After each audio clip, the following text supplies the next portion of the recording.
हाँ जी, नमस्कार, स्वागत और अभिनंदन आप सभी का। ऐसा उम्मीद है आप सब मस्त हैं और अपनी तैयारी में व्यस्त हैं। आइए शुरू करते हैं आज का हमारा सेशन, खासकर रिवीजन के लिए इम्पोर्टेंट। चलिए शुरू करते हैं।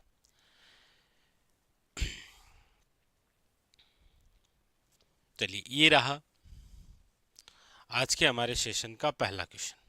क्या पूछा जा रहा है देखिएगा। एक एक क्वेश्चन बड़े ध्यानपूर्वक लीजिए।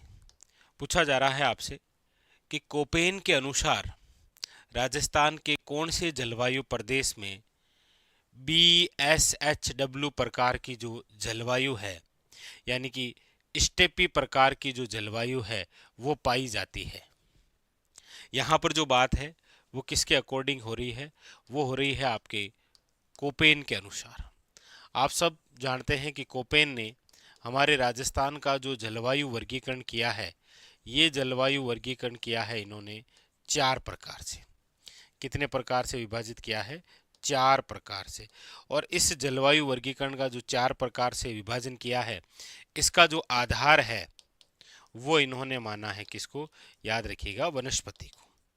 आधार किसे माना है? याद रखिएगा, वनस्पति को। यदि हम मैप के अकॉर्डिंग देखेंगे, क्योंकि ज़्यादातर आप देखेंगे कि लोकेशन यदि आपको पता है तो लगभग क्वेश्चन हो जाता है। ये राजस्थान मैप है, इसके अंदर यदि हम कोपेन के द्वारा बताए गए जलवायु वर्गीकरण को दर्शाते हैं तो देखिए, राजस्थान के उत्तर पश्चिम में तो जो कोड बताया गया है कोपेन के अनुसार वह है BWHW। उसके बाद में अर्ध सूक्ष्म के अंदर जो है वो है आपके BSHW। उसके बाद में है आपके CWG, और दक्षिण पूर्वी के अंदर है आपके AW। यहाँ पर यह पूछा गया है कि BSHW प्रकार की जो जलवायु है, अब आप देख लीजिए ऑप्शन के अकॉर्डिंग ही आपको पता लग रहा है कि BSHW की यदि हम बात करेंगे तो ये है राजस्थान के अंदर अर्ध शुष्क मरुस्थलीय जलवायु प्रदेश में, यानी ऑप्शन नंबर जो है वो क्या है? 2 इज ए करेक्ट आंसर। अच्छा, यहाँ पर किस प्रकार की वनस्पति है? तो यहाँ पर याद रखेंगे स्टेपी प्रकार की वनस्पति है। किस प्रकार की है? स्टेपी प्रकार की वनस्पति पाई जाती है। तो ऑप्शन नंबर हो जाएगा आपके सामने 2 इज ए करेक्ट आंसर। आगे अगली हम बात करते हैं। लीजिए क्या पूछा जा रहा है देखिए। क्वेश्चन है आपके सामने ये रहा। पूछा जा रहा है वन विभाग राजस्थान के प्रशासनिक प्रतिवेदन 2023-24 के अनुसार राजस्थान में रक्षित वन का क्षेत्र है। देखिए ये ज्यादातर आरपीसी ही पूछती है, क्योंकि आरपीसी जब भी क्वेश्चन बनाती है तो वो जो वनों का प्रशासनिक वर्गीकरण है ना, यहां से रिलेटेड क्वेश्चन बनाती है। वनों का प्रशासनिक वर्गीकरण। पहले तो ये क्वेश्चन बनता है कि वनों का जो प्रशासनिक वर्गीकरण है वो कितने प्रकार से किया गया है। तो याद रखिएगा ये किया गया है आपके 3 प्रकार से। कौन कौन से 3 प्रकार हैं? तो आप कहेंगे सर एक तो है आरक्षित वन, एक है आपके रक्षित वन, और एक है आपके अवर्गीकृत वन। 3 प्रकार से अवर्गीकृत वन।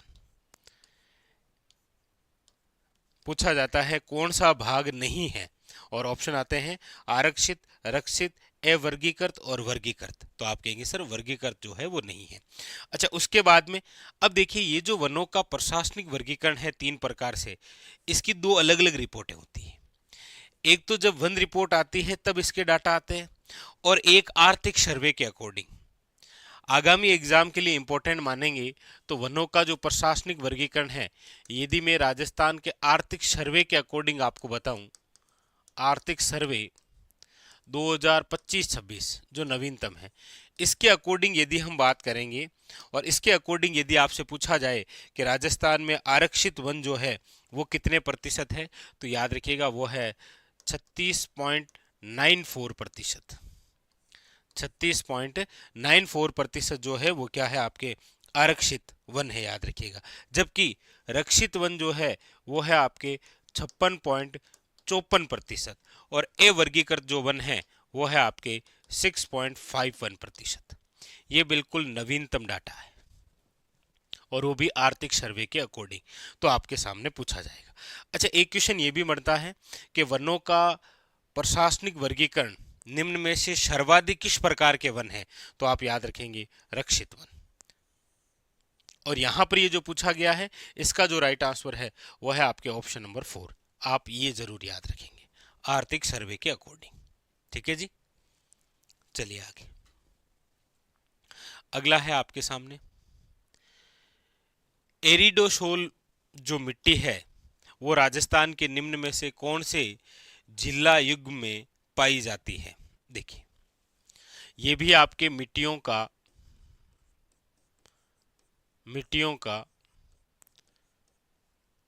नवीनतम मिट्टियों का नवीनतम वर्गीकरण है। यानी कि ये जो राजस्थान है इस राजस्थान के अंदर मिट्टियों का जो नवीनतम वर्गीकरण है वो कितने प्रकार से है? आप कहेंगे सर 5 प्रकार से। 5 प्रकार कौन कौन से हैं? तो आप कहेंगे सर एंटीसोल है, एरिडीसोल है, एल्पीसोल है, वर्टिसोल है और याद रखिएगा इंसेप्टिसोल है। ये आपके 5 प्रकार हैं, याद रखेंगे। यहां पर पूछा गया है एरिडीसोल मिट्टी कहाँ पाई जाती है? ऑप्शन देखेंगे तो चूरू और झुंझुनू दे रखा है, यहाँ नागौर और टोंक दे रखा है, यहाँ पर आपके नागौर और अजमेर दे रखा है, यहाँ पर बाड़मेर और बीकानेर दे रखा है। तो इसके अकॉर्डिंग देखेंगे तो ऑप्शन नंबर जो है वो हो जाएगा आपके सामने 4 इज ए करेक्ट आंसर। ठीक है, ऑप्शन नंबर जो है वो 4 इज ए करेक्ट आंसर। लीजिए अगला है कौन सा जो है वो सुमेलित नहीं है? कौन सा जो है वो आपके सुमेलित नहीं है, ये पूछा जा रहा है। एक तरफ खनिज है और एक तरफ आपके सामने खनन क्षेत्र दे रखा है। तो देखिए सबसे पहले ऊपर है आपके रोक फास्फेट और इसके लिए मेटून और ढोल की पाल। हालांकि रोक फास्फेट के लिए और भी प्रसिद्ध क्षेत्र है आपके सामने, वो है आपके याद रखिएगा झामर कोटड़ा। कौन सा है? झामर कोटड़ा है, याद रखिएगा डाकन कोटड़ा है। यह आपके कहां पर है? तो उदयपुर के अंदर। फिर है आपके सिलिका सेड, मुद और गुढ़ा क्षेत्र है। घिया पत्थर आपके अलीपुरा और रूपनगर दे रखा है। और सिलिसियस ये आपके मंडई और धारवी खुर्द। यहाँ पर पूछा गया है कौन सा सुमेलित नहीं है? तो यहाँ इन ऑप्शनों के अकॉर्डिंग देखेंगे तो ये जो सिलिसियस है याद रखिएगा ये हमारे राजस्थान के जिस जिलों के अंदर है खनन क्षेत्र में वो है आपके जैसलमेर और याद रखिएगा बाड़मेर। यानी कि यहां पर जो ऑप्शन नंबर है वो क्या हो जाएगा आपके सामने 4 इज करेक्ट आंसर। अगला क्या कह रहा है देखिए, अगला है आपके सामने कि मानसून के मौसम में 40 सेमी समवर्षा रेखा गुजरती है। देखिए ये राजस्थान, इस राजस्थान को हम वर्षा की जलवायु के आधार पर सामान्यतः 5 भागों में बांटते हैं। शुष्क है, अर्ध शुष्क है, फिर उपाद्र है, फिर आपके आर्द्र है और उसके बाद में फिर अति आर्द्र है। ऐसे शुष्क जो है वो 0 से 20 सेमी है, अर्ध शुष्क जो है वो 20 से 40 है, उपाद्र जो है वो 40 से 60 है, आर्द्र जो है वो 60 से 80 है, अति आर्द्र जो है वो 80 से 120 है। यहां पर क्या पूछा गया है? 40 सेमी समवर्षा, 40 सेमी समवर्षा। अब देखिए ऑप्शन देखेंगे तो सिक्कर झुंझुनू है, धौलपुर टोंक है, डूंगरपुर बांसवाड़ा है, हनुमानगढ़ गंगानगर है। कहीं कोई दिक्कत नहीं है, मैप आपके सामने और ऑप्शन आपके सामने है, आप कर देंगे, कहीं कोई दिक्कत है नहीं। देखिए हनुमानगढ़ और गंगानगर की यदि हम बात करेंगे तो हनुमानगढ़ यहाँ है और गंगानगर यहाँ है। यहाँ पर आप देखेंगे तो 40 सेमी समवर्षा रेखा नहीं गुजरती है, ये तो नहीं होगा। फिर है डूंगरपुर और बांसवाड़ा, डूंगरपुर और बांसवाड़ा में देखेंगे तो 40 सेमी समवर्षा रेखा नहीं है। फिर आप धौलपुर और टोंक देखेंगे, ये रहा धौलपुर यहाँ पर, ये भी आपके 40 सेमी समवर्षा रेखा नहीं है। अब बात करेंगे सिक्कर और झुंझुनू, तो आप अक्सर देखेंगे कि सिक्कर और झुंझुनू जो है वो यहीं पर है आपके। तो यहां पर जो पूछा गया ऑप्शन नंबर क्या है? ए इज ए करेक्ट आंसर, याद रखेंगे। ऑप्शन नंबर क्या हो जाएगा, ए इज ए करेक्ट आंसर। अगला अगला है आपके सामने, लीजिए।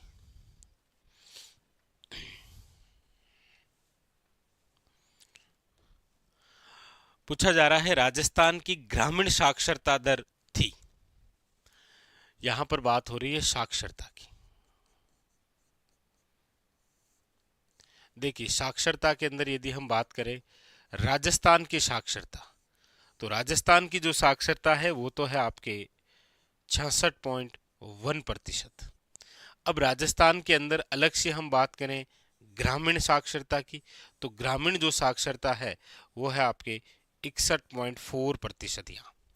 अच्छा, राजस्थान के अंदर शहरी साक्षरता की यदि हम बात करें तो वो है आपके 79.7%। लीजिए, तीन आंकड़े हैं आपके सामने।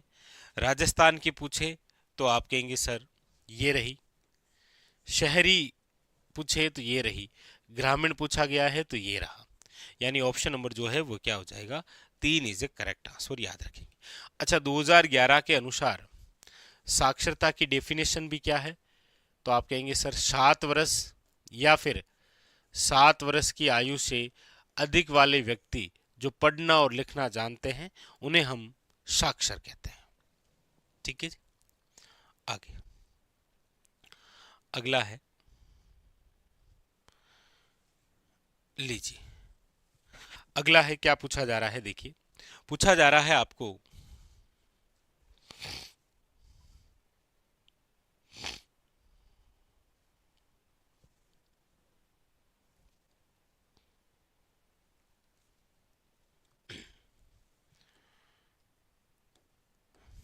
लीजिए 2011 की जनगणना के अनुसार राजस्थान के कितने जिलों की कुल जनसंख्या में 50% से अधिक जनसंख्या जो है वो अनुसूचित जनजाति की थी, ये आपसे पूछा गया है।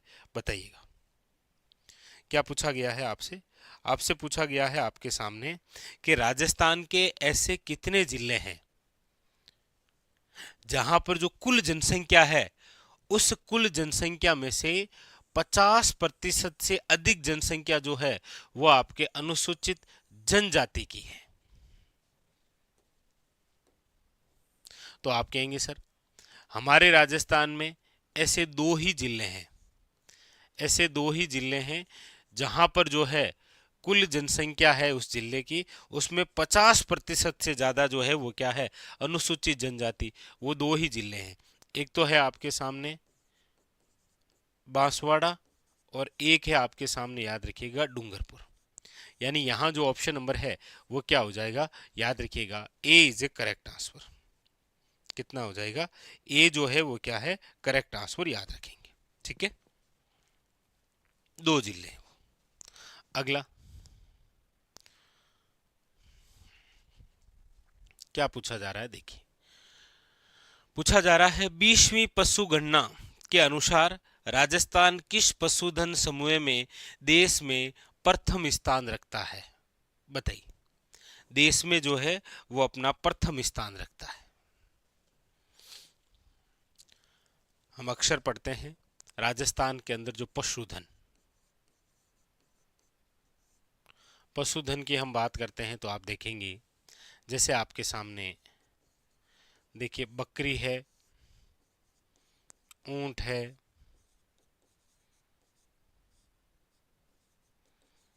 गद्दे व खच्चर है, भैंस है, आपके अश्व है, भेड़ है, गाय है।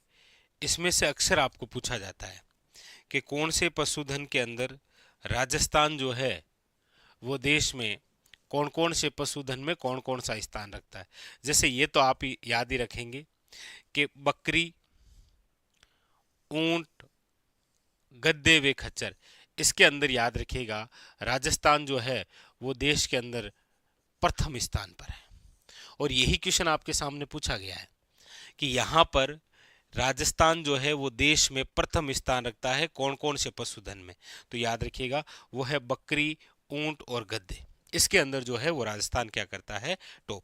जैसे अब आपको पूछा जाए यहाँ पर कि अश्व यानी कि जो घोड़ा है उसके अंदर कौन सा स्थान रखता है, तो आप कहेंगे सर तीसरा है राजस्थान का। अच्छा, भेड़ में याद रखिएगा चौथा स्थान है। अच्छा, गाय में कौन सा है, छठा स्थान है। उसी प्रकार भैंस का आप कमेंट करके बताइएगा कि भैंस के अंदर राजस्थान का देश में कौन सा स्थान है। इस प्रकार से क्वेश्चन आता है। ठीक है, यहां पर ऑप्शन नंबर हो जाएगा आपके सामने 4 इज ए करेक्ट आंसर।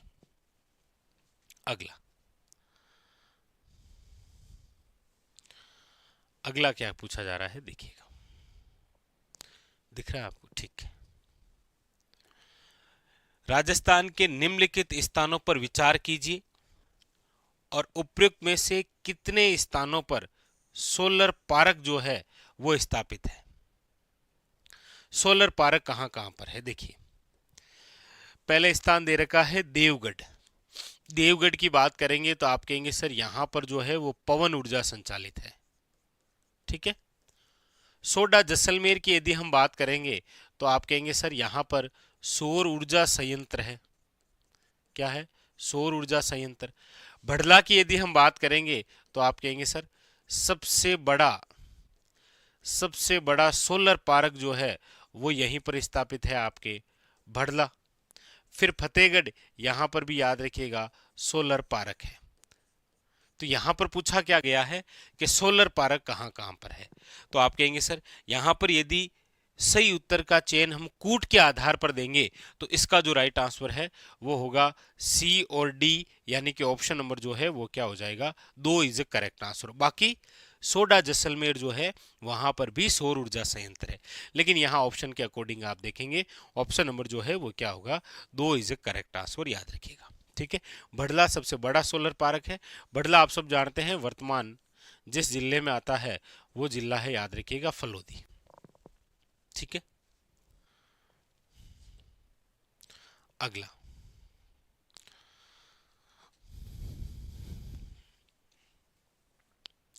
अगला है आपके सामने RCB 911, RHB 30, राज 171 किस फसल की जो है वो किस्म है।